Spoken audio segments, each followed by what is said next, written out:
So we're here at Step Brother Studios. Rasheda Randle, thank you again for being with us this week during the Circle City Film Festival. Let's talk about upbringing. So we're here in Indiana. You're from here.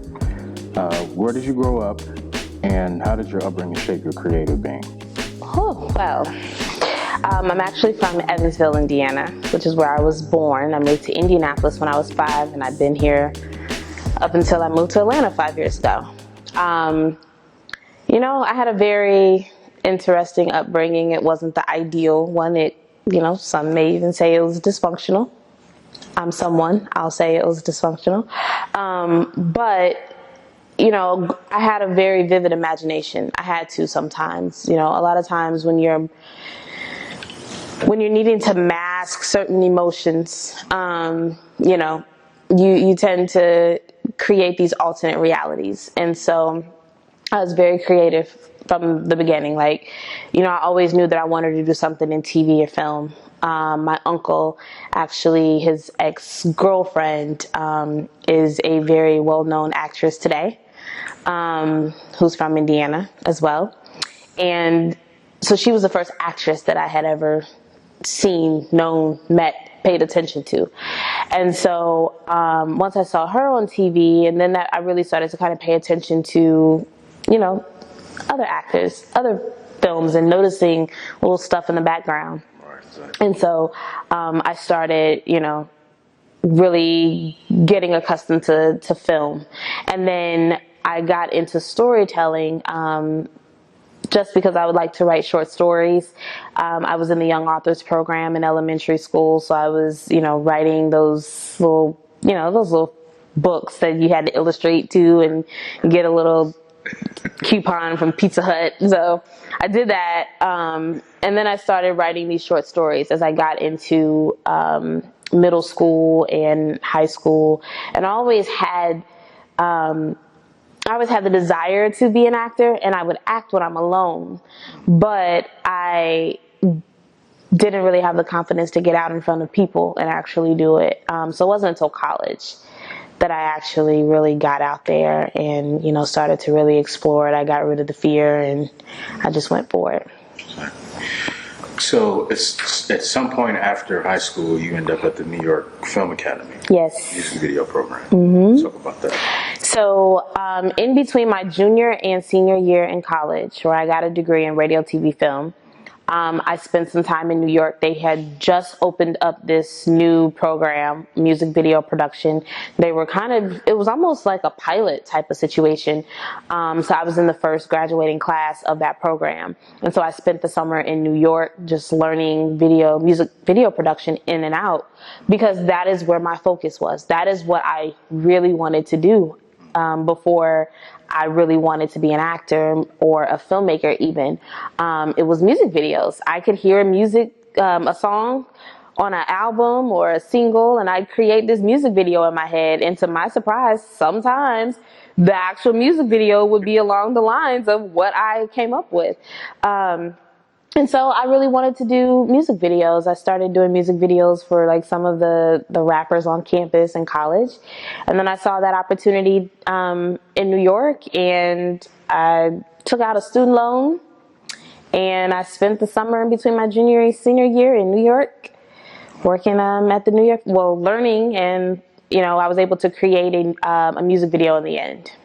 So I'm a new dad, and I have a daughter, and I wonder, being a woman in that world of being a director, because as we know, the culture has shaped it in a way that women are more often in front of the camera. Mm-hmm. When it comes to music videos, you get to be behind the camera. Mm-hmm. Talk about that as a woman, being in that position and that experience from that angle.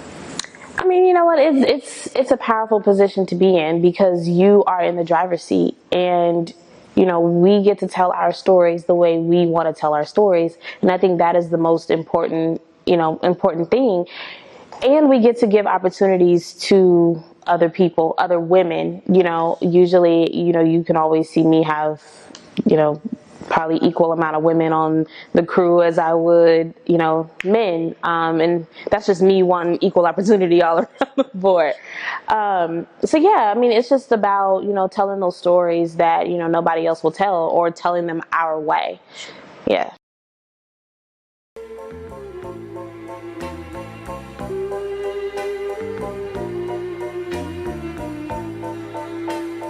Ryan Little.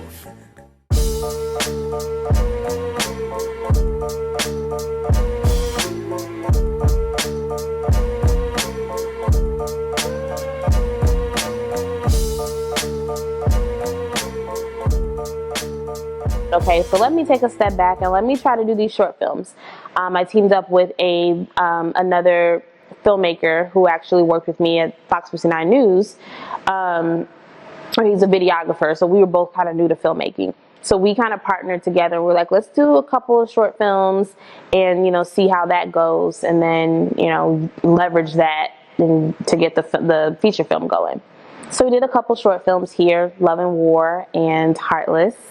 Actually, we shot Love and War twice, because the first time, a friend of mine just approached me. He's like, hey, I'm wanting to learn how to do film. Do you have a script? And I was like, well, no, but I can get one. And 30 minutes later, I called him back with a concept. The next day, I had the script. And so that's how Love and War was born. And we ended up reshooting it because it was a mess. We tried, but it didn't work. And I think Love and War is where I met you, because that movie ended up screening at the Indiana Black Expo Film Festival. Yes, it did. I think we had maybe talked before. But that was the first time actually physically meeting you in person. And so, that was a long time ago. So it's like, how encouraging was that? Because, okay, you decided, okay, I'm going to be a filmmaker. I'm going to make the next step. How encouraging was that to have your movie screen, to say, okay, I can do this. I'm actually good at this. It was surreal, first of all, and that, like you said, it was a motivator for me, because look at the fruits of my labor. Like, my film is screening at a film festival. This is just something that we just did, and it really wasn't meant to really go anywhere. I don't think. I didn't have a plan for it. We just shot a film, and so I'm like, oh, okay, it's like that. Keep them coming. And so that's what I did. Let's just go back to the personal side a little bit, because your life and your art are always tied together. Mm-hmm. What was sort of the turning point in your life that made you decide to be as ambitious and strong? Because you are very much an inspiration to a lot of people. Wow. What was the turning point in your life that brought you to that place? Just my upbringing, period. My upbringing is what really, again, it implanted it in me, but I didn't really use it until I got to college. And even still, I was tiptoeing around it. I think probably when my mother passed away is when I really started to go hard, because I needed something to take my mind off of it. Mother passed away in 2007. By then, I had moved back from New York, where I was interning and hustling and working at, not hustling in a bad way, but hustling to make a name for myself, working for, different DVD magazines and stuff like that. But I think when she passed away, that's really when I started to really throw myself into it.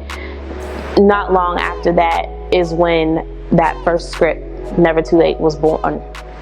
And it was actually an email conversation that I had with Russ Parr that made me realize that there was a lot of me in the kind of undertones of that film, or that script, I should say. I put a lot of, situational stuff with my mother. And even though the script is really, it has nothing to do with my life, there's just some undertones that, that I subconsciously included. And I'm like, okay, you know what, this makes sense. But yeah, if I have to pinpoint something, I would say it was probably my mother's passing that really, really pushed me to go hard. That's when I really started taking acting seriously and started creating my own content to be able to keep myself working, I should say. I think that may be why we are so connected, because that's my story as well. Yeah. I lost my mother 2 years earlier in 2005, and that was my turning point as well. In terms of when I got really serious about directing and being a filmmaker, because prior to that, I was, shooting videos with the home camera, and stuff like that. But I think that was, I know that's when my life changed forever. I got serious about being a director. So it's just so amazing how we have such a similar story in that way. Yeah. How often does she, well, first of all, how much does she mean to you? And then how often does she revisit your work? You know what? My mother means a lot. She means the world. We didn't always have the best relationship. We didn't always talk every day. But she was still my mother.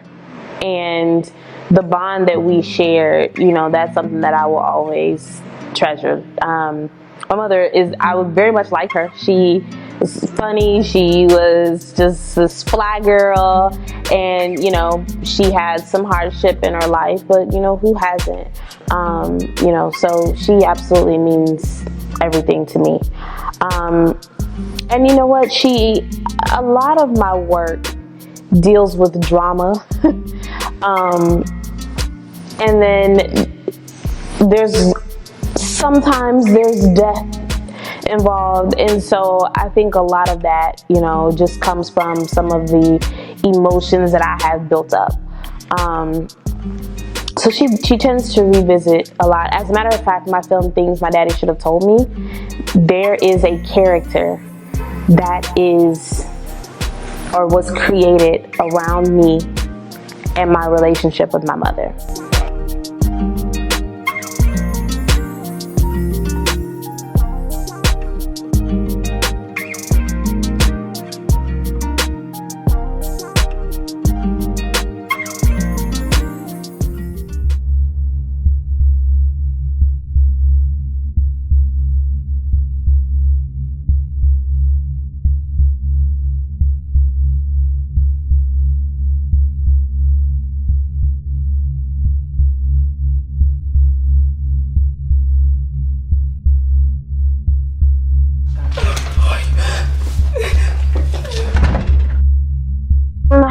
In 2014,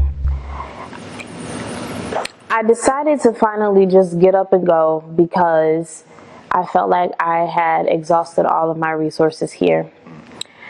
Prior to me making that decision, I had spent some time in Atlanta, almost maybe 8 months or so, driving back and forth to Atlanta. I would get off work on a Friday, drive to Atlanta, go to rehearsal for a stage play that I was a lead in, and then drive back the next day. I did that for about 6 months, and then at one point I took a leave of absence from work and I just stayed down there for like a month.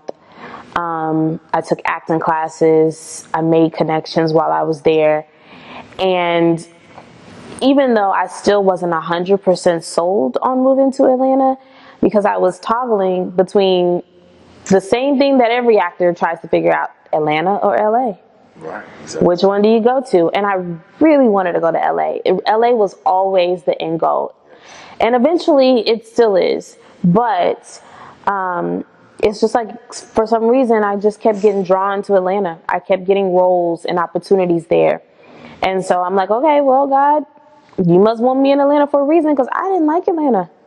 Yeah. To this day, I don't love Atlanta. It's home now. I'm comfortable there, but LA was always the end goal. But then once I got to Atlanta and I started to flourish and I started to build these connections, it's like, okay, maybe I should stick around for a little bit. But it wasn't that I didn't love home, Indianapolis. It wasn't that I just felt like I couldn't make it here. I personally felt like I had hit a brick wall. And even though I'm leaving, I'm not truly leaving, because as you can see, I'm here all the time. And usually in anything that I gain in Atlanta, I try to bring back and share with the creatives here. So.